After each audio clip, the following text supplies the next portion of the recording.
मीना याद है ना आपको, जिसके ससुराल में ससुर और पति कैसे उसका और उसकी सास का अपमान किया करते थे।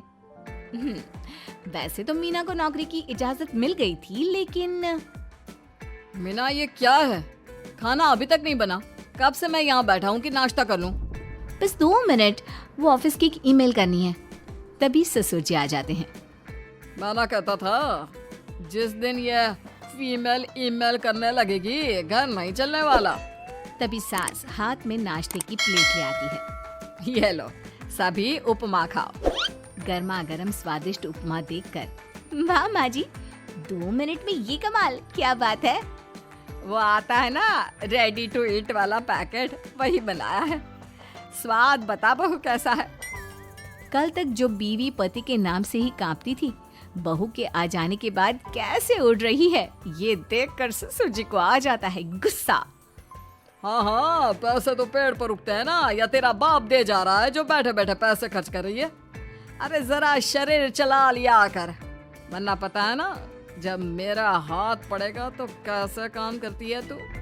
बहू बेटे के सामने खुद का अपमान सास बर्दाश्त नहीं कर पाती और रोती हुई कमरे में चली जाती है। क्या पापा, क्या जरूरत थी माँ से ऐसे बात करने की? सुबह से कुछ नहीं खाया है, अब जब खाना आया तो रुला दिया आपने। चलिए देखते हैं माँ कहाँ गई। मेरी जूती भी ना जाए उस पागल औरत को देखने। अरे क्या गलत काम मैंने? बस यही ना कि भाई पैसे बचाओ। अरे कमाने बाहर निकले ना तब पता चले कि कैसे हड्डी गल जाती है। बात तो सही कह रहे हैं पिताजी, माँ को तो बस पैसे उड़ाना आता है। अरे पर माँ ने तो सबके लिए नाश्ता ही बनाया था ना, कौन सा खुद के लिए गहने खरीदे थे। खैर, बहू समझ जाती है कि सारा मामला कमाई का ही है, क्योंकि सास कुछ करती नहीं, कुछ कमाती नहीं, तो ससुर जी उन पर हावी रहते हैं। फिर क्या था, अब थी बारी बहू की।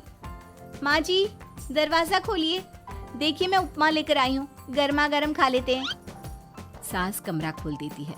सामने खड़ी होती है बहू, हाथ में उपमा की प्लेट लेकर। बहू सास की सूजी आंख देखकर समझ जाती है कि मामला गड़बड़ है।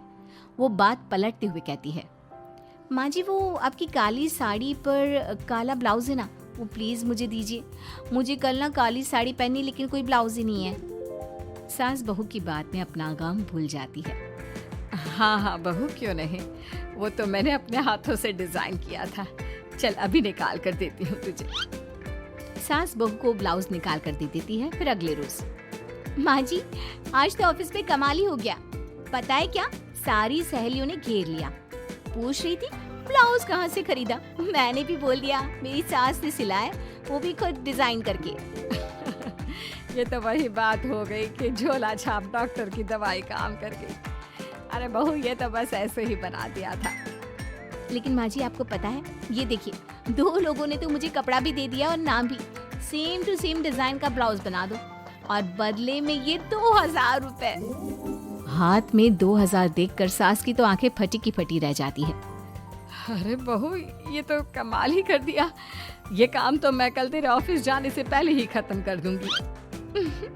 सच्ची माँ जी, कैसे इतनी जल्दी? अरे बहू, वो बस नाप है ना, उसी के आकार का काट काट कर डिजाइन ही तो देना है। ये तो मेरे बाएं हाथ का खेल है। अगले रोज बहू ऑफिस जाती है और फिर शाम को 2 ब्लाउज ले आती है। अरे बहू, क्या बात है, लेकिन इसकी डिजाइन। बहू फोन में सास को डिजाइन दिखाती है। अरे ये तो बच्चों वाला डिजाइन है, रुक अभी थोड़ी देर में ही दे देती हूँ। सास बहू को कपड़े सिल कर देती और बहू सास को रुपए। फिर एक रोज, माँ जी ये लीजिए कपड़े, लेकिन इसकी सिलाई मैंने ज्यादा ली है, वो क्या है ना हैवी काम है, तो मेहनत ज्यादा लगेगी ना आपको। अरे रहने देती बहू, मैंने कौन सी बुटीक खोली है। बहू को सास की बात में दम लगता है और वो कुछ सोचती हुई निकल जाती है। वो कमरे में बैठी होती है कि उसके ससुर की जोर जोर से चिल्लाने की आवाज आती है। फिर फिजूल खर्ची। अरे तुम्हारे जैसी बेकार नाकाम काज करने वाली औरत कब पैसे की कीमत समझेगी? क्या जरूरत थी ये मशीन खरीदने की? अरे वो मैंने EMI में ली है, आपको पता है ना कपड़े सिलने का कितना शौक है मुझे। हाँ तो क्या दर्जी बनोगी? लोगों को पकड़ पकड़ कर नाप लोगी? अरे कुछ तो शर्म करो। तभी बहू आ जाती है, उसके हाथ में चाबी होती है। माँ जी ये चाबी, मैंने चौराहे में आपके लिए बुटीक खोला है, पैसा लोन से लिया है तो काम करके आप चुका देना, और हाँ माँ जी, कल उद्घाटन है तो 11 बजे दुकान में पहुंच जाना। पूजा में आपको ही बैठना है। ये सुनकर ससुर जी आग बबूला हो जाते हैं। कहीं नहीं जाएगी ये।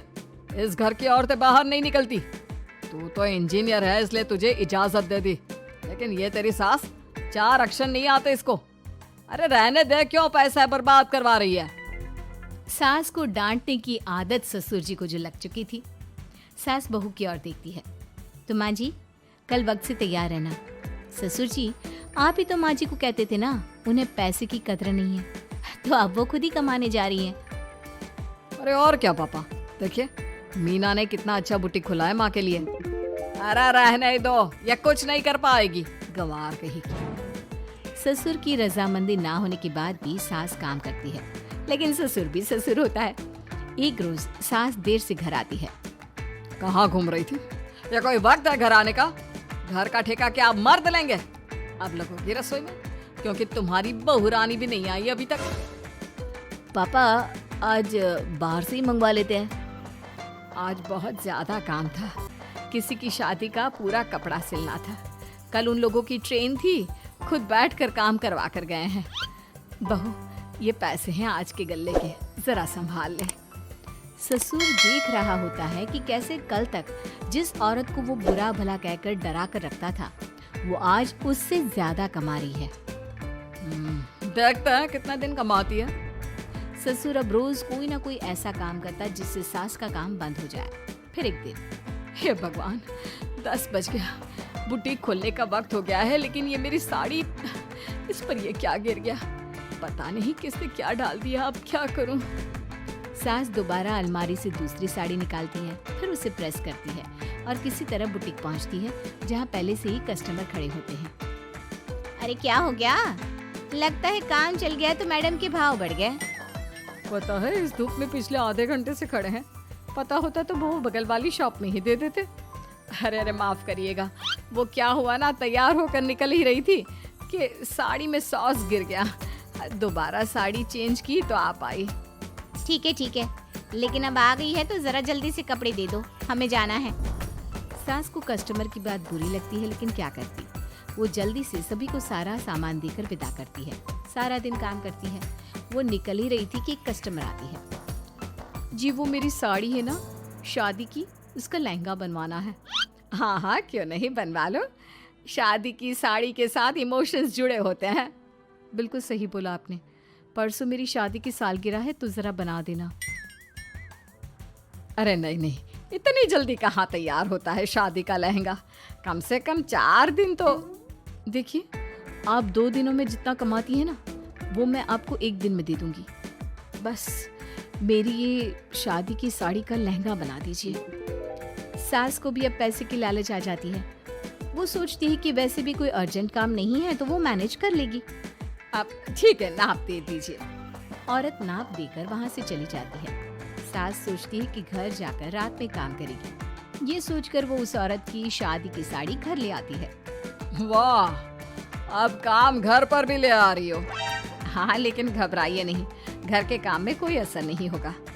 सास घर का काम करती है, बहू के साथ खाना बनाती है, खिलाती है, और फिर क्या बात है सासू माँ, बड़ी जल्दी जल्दी काम कर रही हैं आज। सास बहू को सारी बात बताती है। क्यों माँ जी, इतनी भी क्या मेहनत करना? अरे बात सिर्फ पैसे की नहीं है, बल्कि उस बेचारी औरत की इमोशंस की भी थी। ये उसकी शादी की साड़ी है ना। ससुर पास खड़ा सब सुन रहा था। अब देखो, बहुत काम करने का शौक है ना। कैसे भरे बाजार तुम्हारी दुकान खुद तुम बंद करोगे। जब सास पूरी रात काम करके सुबह लेटती है, मौका देखकर ससुर कैंची से साड़ी को काट देता है। अगली सुबह, चलो, कल आधा लहंगा सिला था, आज पूरा करके शाम को ही उसे उसका लहंगा सौंप दूंगी। लेकिन ये क्या, सास जैसे ही लहंगा उठाती है, लहंगा तो फटा होता है। वहीं ससुर छुपकर सास को देख रहा था। हाय रे, ये किसने किया? ससुर छुपकर हंस रहा था। बहू देख लेती है और ससुर के पास जाती है। पिताजी, आपसे ऐसी छोटी हरकत की उम्मीद नहीं थी।